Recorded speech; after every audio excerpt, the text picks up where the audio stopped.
آپ اندازہ لگائیں کہ اسی دور میں جب تشیع پر ہر طرح کے مظالم ڈھائے جا رہے تھے، ان مظالم کے درمیان امام نے لوگوں کے اندر امید کا چراغ بجھنے نہیں دیا، لوگوں کو حوصلے میں رکھا،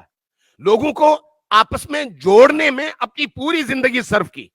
لوگوں کو ظلم کا شکار ہونے کے باوجود حوصلہ ہارنے نہیں دیا، اس لیے اپنے ساتھیوں کو بھی اسی کام پہ لگایا اور خود بھی یہی کام کرتے رہے، یہاں تک کہ لوگوں کو حوصلہ دینے کے لیے مستقبل کی نوید بھی سنائی۔ اب میں ایک حدیث جو آپ نے شاید سنی ہو،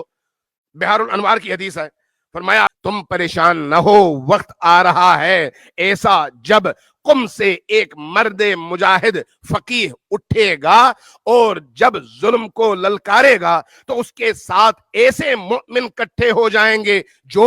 زبر الحدید ہوں گے، سیسا پلائی ہوئی دیوار بن کر ظلم کے مقابلے میں کھڑے ہوں گے اور پوری دنیا میں ہمارے پیغام کو پہنچانے کا سبب بنیں گے۔ مایوس نہ ہونا، وہ دن آنے والا ہے۔ یہ کب؟ آج سے 1000 سال پہلے۔ امام معصوم امید کبھی بھی منقطع نہیں ہونے دیتے، یعنی ہمیں ہمیشہ امید کے سہارے جینے کا حکم بھی دیتے ہیں اور کہتے ہیں اپنی زندگی میں مایوسی نہ لے کے آنا،